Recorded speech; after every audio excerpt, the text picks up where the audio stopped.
সুপ্রিয় শিক্ষার্থী বন্ধুরা, সূর্যঘড়ি বিদ্যা নিকেতনে তোমাদের আবারও স্বাগতম।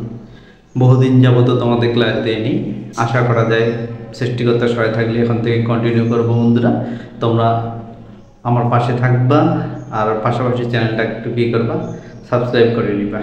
ওকে, যাই হোক, আমরা মূল পয়েন্টে ফিরে আসি। আমরা আজকে আরও একটি গুরুত্বপূর্ণ ক্লাস করতে যাচ্ছি, যেটা হচ্ছে টেক কোয়েশনারি ইম্পারেটিভ সেন্টেন্সের উপরে। তো আমরা একেবারে মূল জায়গায় ঢোকাচ্ছি। দেখি আজকে আমরা কি শিখবো বন্ধু? আমরা শিখবো ইম্পারেটিভ সেন্টেন্স। দেখলাম একটা সেন্টেন্সের মধ্যে যদি আমরা ইম্পারেটিভ সেন্টেন্স বলে থাকি, তাহলে ইম্পারেটিভ সেন্টেন্স কি করতে হয়? ইম্পারেটিভ সেন্টেন্স করতে গেলে মাথায় রাখতে হবে আমাদেরকে ইম্পারেটিভ মানে ভার্ব দ্বারা শুরু হবে। অর্থাৎ যেই সেন্টেন্সের মধ্যে কোনো সাবজেক্ট থাকবে না, যেই সেন্টেন্সের মধ্যে কি থাকবে না, সাবজেক্ট থাকবে না, ভার্ব দ্বারা শুরু হবে। তাহলে ইম্পারেটিভ সেন্টেন্স থাকবে বলে আমরা জানি আদেশ, উপদেশ, অনুরোধ, নিষেধ, অনুমতি অথবা প্রস্তাব। এইসব ক্ষেত্রে আমাদের ইম্পারেটিভ সেন্টেন্স হয়। তো ইম্পারেটিভ সেন্টেন্স ইংরেজিতে চিনব কি করে? ইংরেজিতে চিনতে গেলে প্রথম যে কথাটা আমাদের মাথায় রাখতে হবে, এই সেন্টেন্সের মধ্যে কোনো সাবজেক্ট থাকবে না। কিন্তু সাবজেক্ট থাকে, সাবজেক্ট ইউ যেহেতু সবসময় উচ্চ থাকে, এই জন্য আমাদেরকে ধরে নিতে হবে এটা যেহেতু সাইলেন্স থাকে, তার মানে সাবজেক্ট কিন্তু থাকে, কিন্তু বাট এটাকে দেখা যায় না, এটা সাইলেন্স থাকে। কে উচ্চ থাকে সব সময়? ইউ উচ্চ থাকে। তাহলে দেখি বন্ধুরা, আমরা একেবারে প্র্যাকটিসে চলে যাই। প্র্যাকটিস করার ক্ষেত্রে তোমাদেরকে একটি বলে দিই, আজকে সূত্রটি অনেক সহজ। যেখানে আমরা ইম্পারেটিভ সেন্টেন্স দেখতে পাবো, সেখানে দুটো জিনিস বসাবো, হয় উইল ইউ নতুবা অন ইউ। তো হাবোধক যদি বাক্যটা হয়, আমরা উইল ইউ করতে পারবো, অন ইউ করতে পারবো। বাট এটা যদি না বোধক হয়, তাহলে কিন্তু আমরা অন ইউটা করবো না, তখন আমরা উইল ইউ করবো। যারা একেবারেই পারবো না, তারা একেবারেই সহজ টপিক, ইম্পারেটিভ মানে উইল ইউ। ইম্পারেটিভ মানে কি? Will you. ওকে, আচ্ছা, আমরা তাহলে come to the main point, আমরা মূল জায়গায় ফিরে আসি। তাহলে দেখি আমাদের নাম্বার 1 প্র্যাকটিস কি আছে। Number 1 practice. আচ্ছা, এখানে আরেকটা কথা বলে দেখি। গত ক্লাসে আমি তোমাদের একটা কোশ্চেন দিয়েছিলাম, তার আগে মানে মূল ক্লাসে ঢোকার আগে গত ক্লাসের উত্তরটা দিয়ে দিই। গত ক্লাসে কি উত্তর ছিল? নেইদার সম নর হিজ ফ্রেন্ডস প্র্যাকটিস ইংলিশ। এর উত্তরটা কি হবে? নেইদার নর আইদার অর। এই যে টেক কোয়েশনগুলো আছে, এটার উপরে আমি তোমাদের অবশ্যই আরো গুরুত্বপূর্ণ ক্লাস দিব।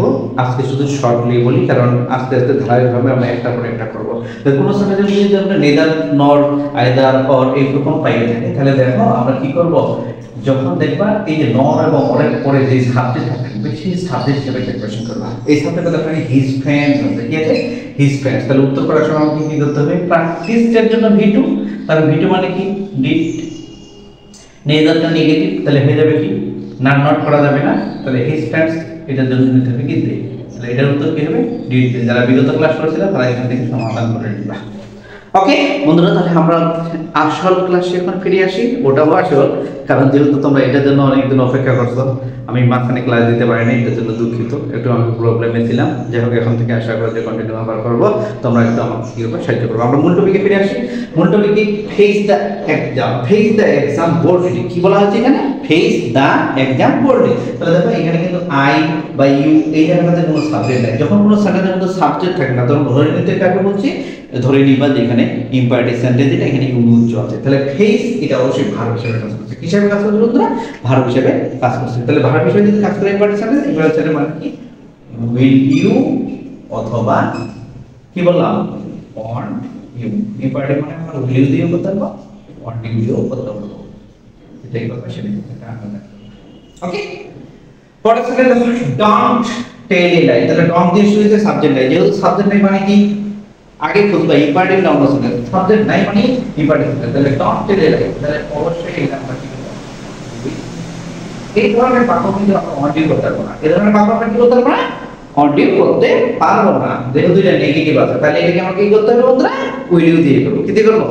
Will you. ওকে, পরবর্তী সেন্টেন্স দেখো, নেভার। আবার না বোধক পাইছি, নেভার বিলিভ। দেখো এখানে সাবজেক্ট নেই, তার মানে এটাও কি ইম্পারেটিভ সেন্টেন্স। তাহলে নেভার বিলিভ হোয়াট আদার্স সে।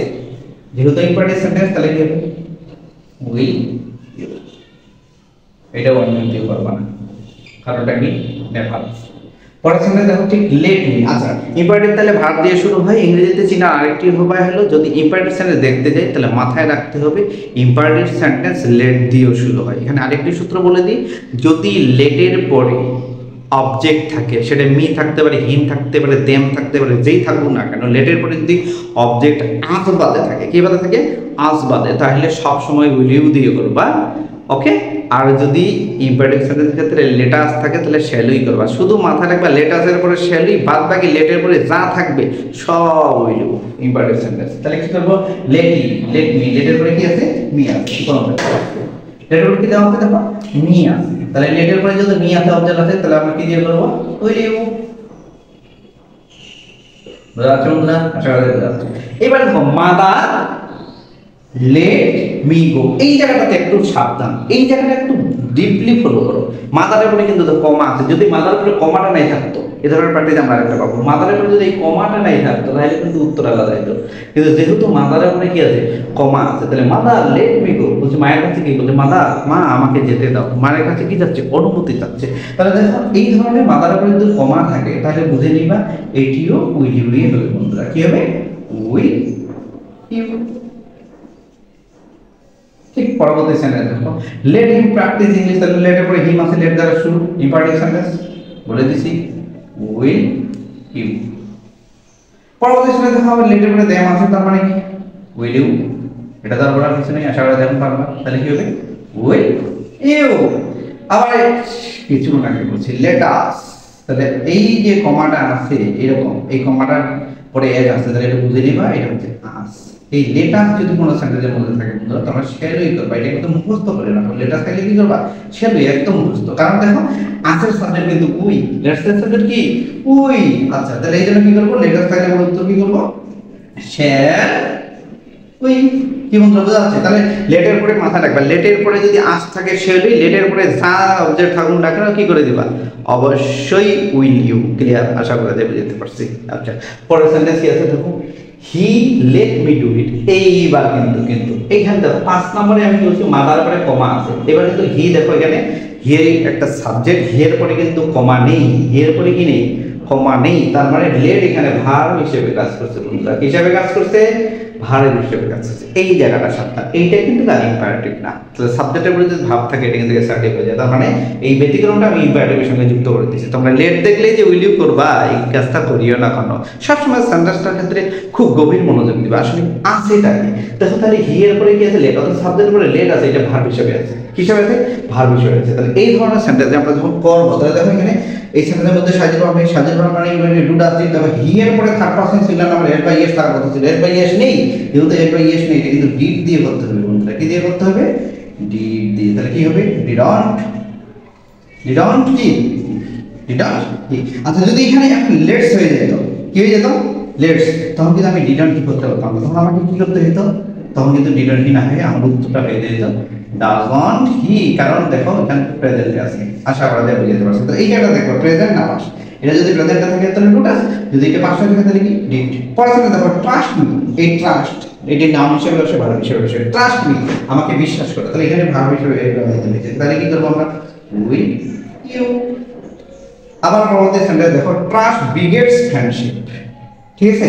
তাহলে এই যে ট্রাস্ট এটা কিন্তু নাউন হিসেবে এসেছে, এবার বিশ্বাস করা না, এবার বিশ্বাস থেকে এসেছে, বিশ্বস্ততা থেকে এসেছে। তাহলে ট্রাস্ট বিগেটস, তাহলে বিগেটস কিন্তু ভার্ব হিসেবে করছে, ট্রাস্ট বিগেটস কি ফ্রেন্ডশিপ, ঠিক আছে। আচ্ছা তাহলে কি হয়, কি হবে, তাহলে এই ট্রাস্টটা এখানে আবার সাবজেক্ট হিসেবে কাজ করছে, বিগেটসটা ভার্ব হিসেবে কাজ করছে, তাহলে কিন্তু মাথায় রাখি ফলো করতে হবে ইম্পারেটিভ সেন্টেন্স কিনা, trust begets subject verb assert, তাহলে অবশ্যই কি হবে, ডাজন্ট। ট্রাস্ট মানে কি, ব্যক্তি না বস্তু, বস্তু, বিশ্বস্ততা কি, বিশ্বাসটা কি বস্তু, কারণ নেই তার মানে কি, ডাজন্ট ইট। কি বন্ধুরা বোঝা যাচ্ছে, উত্তর কি হবে, ডাজন্ট ইট। ঠিক সেরকম দেখো, প্লিজ হেল্প দ্য হেল্পলেস, এবার প্লিজ দিয়ে আছে, প্লিজ মানে কি ইম্পারেটিভ সেন্টেন্স, ইম্পারেটিভ মানে কি উইল ইউ। আচ্ছা এখানে ইম্পারেটিভের আরেকটি নিয়ম আছে, যখন আমরা আরো গভীরভাবে প্র্যাকটিস করব আরো দেখব, যখন ইম্পারেটিভ সেন্টেন্স ক্ষেত্রে যখন আমরা দেখব অনুরোধ করছে সেখানে কিন্তু ক্যান গুলো বসাবে, ক্যান করে দিও করা যায়। আচ্ছা আপাতত তোমরা এটুকু জানে রাখো, আরো প্র্যাকটিস পাবা, আমরা করব কোনটার উপরে, মনে করো ইম্পারেটিভ মানে উইল। ওকে পরবর্তী সেন্টেন্স দেখো, ফিশ ইন দ্য পন্ড, তাহলে ফিশ মানে মাছ, নাউন হিসেবে কাজ করে, এই তো দেখো এই সেন্টেন্সের কিন্তু নাউন হিসেবে কাজ করে, এখানে ভার্ব হিসেবে কাজ করছে, ফিশ মানে কি মাছ, তাহলে ফিশ এখানে কি মাছ ধরা, ভালো বিষয় আছে। এই জায়গাগুলো খুব সাবধান থাকবে, ক্রিটিক্যাল, এগুলো পরীক্ষায় দেখা হবে বন্ধুরা। কারণ আমরা শুধু ট্যাগ পড়বো না শুধুমাত্র এসএসসির জন্য, আমরা পড়বো এই ট্যাগ কোশ্চেন আমাদের ভবিষ্যতে কম্পিটিটিভ এক্সামগুলোতে আসবে। এই ব্যতিক্রম ধর্মী ট্যাগগুলো দেখতে পারবো। ট্যাগ মানে মনে করি না অত সহজ না বন্ধুরা, একটা হলো ক্রিটিক্যাল আছে। সো বি সিরিয়াস, যদি অতই সহজ হয়তো পরীক্ষায় আসবে না। কিছু ক্রিটিক্যাল সিস্টেম আছে, ক্রিটিক্যাল জিনিস আছে, যে কিছু ক্রিটিক্যাল সেন্টেন্স আছে, সেগুলোকে ডিপলি ফলো করতে হবে। তাহলে এখানে ফিশ সাবজেক্ট হিসেবে কাজ করেনি, সাবজেক্ট হিসেবে নয়, এখানে ভার্ব হিসেবে কাজ করছে। যেহেতু ভার্ব হিসেবে কাজ করছে তার ইম্পার্টেন্ট সেন্টেন্স, ইম্পার্টেন্ট সেন্টেন্স মানে কি উইল ইউ, বুঝতে পারছি, আশা করা যায়। ঠিক এরকম ওয়াটার, ওয়াটার দ্য প্লান্টস, তাহলে আবার ওয়াটার মানে পানি, এখানে ওয়াটার মানে কিন্তু পানি নয়, ভার্ব হিসেবে কাজ করছে। ওয়াটার দ্য প্লান্টস, এখানে সাবজেক্ট নেই, তার মানে এটাই ভার্ব, ঠিক আছে। তাহলে মাথায় রাখতে হবে ওয়াটার দ্য প্লান্টস অর্থাৎ কি চারা গাছগুলোতে কি দিতে বলছে, পানি দিতে বলছে। আচ্ছা গাছে পানি দেওয়া, এখানে ওয়াটার মানে পানি দেওয়া হিসেবে কাজ করছে। যেহেতু পানি দেওয়া হিসেবে কাজ করছে বন্ধুরা, তাই হলেও কিন্তু ইউ মানে ইম্পারেটিভ সেন্টেন্স, ভার্ব দিয়ে কাজ। তাহলে এই জায়গাটা আমাকে বুঝতে হবে এটি সাবজেক্ট নাকি ভার্ব। যদি সাবজেক্ট না থাকে তাহলে মাথায় রাখবে এটি ভার্ব হিসেবে কাজ করছে। Okay, percentage but we know words, এইখানে এইটা মোস্ট ইম্পর্টেন্ট কোশ্চেন। এইটা তোমাদের জীবনে কম্পিটিটিভ এক্সামগুলোতে দেখা হবেই। ওকে, সো বি সিরিয়াস। তাহলে কি বলতে হবে, বাট মি নো ওয়ার্ডস, এই কথাটার অর্থ কি, কিন্তু কিন্তু করো না, কি করো না, কিন্তু কিন্তু করো না। তাহলে বাট মি নো ওয়ার্ডস, এখানে বাটটা কিন্তু হলো কোনো ভার্ব হিসেবে কাজ করছে, কি হিসেবে কাজ করছে। তাহলে এটা কম্পিটিটিভ এক্সামে এটা আসতে পারে, এর অর্থ কি, বাট মি নো ওয়ার্ডস, তাহলে এর অর্থটা কিন্তু কিন্তু করো না। তাহলে কিন্তু কিন্তু করার অর্থ কি, তাহলে এখানে বাট, এখানে বাট কিন্তু এখন এই বাট কিন্তু এখানে যে কখনো কনজাংশন, কখনো কি হিসেবে কাজ করতে পারে, ভার্ব হিসেবে কাজ করতে পারে, আর এরকম অনেক আছে, আমরা প্র্যাকটিসের মাধ্যমে আস্তে আস্তে জানতে পারবো। তোমরা শুধু আমার পাশে থাকো। তাহলে বাট মি নো ওয়ার্ডস অবশ্যই এটা ইম্পারেটিভ সেন্টেন্স। ইম্পারেটিভ সেন্টেন্স মানে কি বুঝবে, will you. So be serious. যেহেতু এই ধরনের কোশ্চেনগুলো আমাদের কি হয় পরবর্তী এক্সামগুলোতে, কম্পিটিটিভ এক্সামগুলোতে, জীবনে কম্পিটিটিভ এক্সামগুলোতে দেখা হবে। তাহলে এটাকে হালকা করে দেখা কিছু নেই, এটাকে হালকা করে দেখা কিচ্ছু নেই, খুব ডিপলি দেখতে হবে। তাহলে উত্তর কি হবে এখানে, উইল ইউ অথবা কি উইল ইউ। আচ্ছা, পরবর্তী সেন্টেন্স কি দেওয়া আছে 16 নম্বরে, সো প্ল্যান বিফোর প্রসিড। এই সেন্টেন্সটা তোমরা কমেন্ট করবে। প্ল্যান কি হিসাবে আছে বলে দিই, এটা ভার্ব হিসেবে কাজ করছে। ভার্ব বলে কাজের কি হবে, উত্তরটা কি দেবে, এটা কমেন্টে জানাবা। কি আশা করা যাবে বুঝতে পারছি। আজকে টোপিকটি অনেক সহজ ছিল বন্ধুরা, আরেকবার রিভিশন দিচ্ছি, তোমাদেরকে রিমাইন্ড করিয়ে দিচ্ছি। আজকে ট্যাগ কোশ্চেনের আপনাদের ক্লাস আছে, ট্যাগ কোশ্চেন মানেই সাবজেক্ট থাকবে না। ইংরেজিতে কি করে চিনবো, সেখানে সাবজেক্ট থাকবে না। বাংলাতে আগে বলে দিচ্ছি, প্রথম থেকে দেখে নিও ভিডিওটা। তাহলে ট্যাগ কোশ্চেন মানে কি, সাবজেক্ট থাকবে না। যদি সাবজেক্ট না থাকে তাহলে কে থাকবে, ভার্ব থাকবে। সাবজেক্ট থাকে না ভাই, সাবজেক্টটা সাইলেন্স থাকে, কে, ইউ। তাহলে এখানে সাবজেক্ট যদি না থাকে তাহলে কে থাকবে, অবশ্যই ভার্ব থাকবে। কারণ আমরা জানি সাবজেক্ট বিহীন সেন্টেন্স হতে পারে, কিন্তু ভার্ব বিহীন সেন্টেন্স আমরা পাবো না। তবে কথ্য ভাষায় পেতে পারি, সংক্ষেপে পেতে পারি, ইয়েস নো এই ধরনের কোশ্চেনে ফাইন এগুলোতে পেতে পারি, ঠিক আছে। কারণ প্রত্যেক সূত্রের সমান বিপরীত প্রতিক্রিয়া আছে। কারণ সূত্র নিউটনের গতির তৃতীয় সূত্র আমরা জানি। তাহলে প্রতিটি জিনিস মাথায় রাখবা, প্রত্যেক সূত্রে দেখবা যে এক পাশ যাবে যাবে হঠাৎ করে আলাদা মোড় নেবে, এই জায়গাগুলোতে খুব সাবধান হতে হবে। তাহলে কি হচ্ছে, আমরা যখন দেখবো এটা কিভাবে, কি ইম্পারেটিভ কিভাবে অ্যাসার্টিভ, এই সেন্টেন্সগুলো জানাটা অবশ্যই জরুরি। তাহলে ইম্পারেটিভ মানে কি বলছি, ইউ কথাটা উজ্জ থাকে, যেহেতু উজ্জ থাকে সাবজেক্ট থাকবে না, আর যেখানেই সাবজেক্ট থাকবে না সেটাই ইম্পারেটিভ। ইম্পারেটিভ হওয়ার নিয়ম, প্রথম কথাটা হলো সাবজেক্ট থাকবে না, ভার্ব থাকবে। তাহলে এখানে যদি থাকে তাহলে উইল ইউ অথবা আমরা অন ইউ বসাবো। যদি বাক্যটা ডন দিয়ে শুরু হয় অথবা নেভার দিয়ে শুরু হয়, নেগেটিভ হয়, তাহলে অন ইউ নিব না, তারপর আমরা উইল ইউ নিব। অর্থাৎ ইম্পারেটিভ মানে তোমরা যারা কঠিন হয়ে যায়, ইম্পারেটিভ মানে উইল ইউ করে দিবা, হয়ে যাবে। আচ্ছা, আরেকটি লেট দ্বারা আমরা ইম্পারেটিভ পাবো। এই লেট দ্বারা ক্ষেত্রে দুটো জিনিস মাথায় রাখতে হবে। এই লেটের পরে একটাতে অবজেক্ট হিসাবে আজ ছাড়া যে কেউ যদি থাকে তাহলে উইল ইউ, আর যদি লেটের পরে অবজেক্ট হিসাবে আজ থাকে তাহলে হবে লেটার্স থাকলে শেয়ার। ওকে বন্ধুরা, আর লেটটাকে দেখবা সাবজেক্ট হিসেবে আছে না ভার্ব আছে, ভার্ব হিসাবে আছে। এই জায়গাগুলো সাবধান দিবা, সাবধানে থাকবা। আজ এই পর্যন্তই, আশা করা যায় তোমাদেরকে বুঝতে পারছি। তবে কমেন্ট করবা, লাস্ট চ্যানেলে একটি প্র্যাকটিস দিচ্ছি, কমেন্টের মাধ্যমে বুঝতে পারবো যে তোমরা আসলে বুঝতে পারছো কিনা। যাই হোক, পাশে থেকো, আমার চ্যানেলটিকে একটু নজরে রাখো। আমার চ্যানেলটার কি করবা, যে এই চ্যানেলটি যেন কি হয়, অবশ্যই একটি ভালো হতে পারে এবং তোমাদের উপকারে আসে, সেই জন্য আমার পাশে থেকে আমাকে সাহায্য করবা। পাশাপাশি লাইক কমেন্ট ও শেয়ার দিবা। আজ এই পর্যন্তই, ভালো থেকো, ভালো থেকো। ওকে।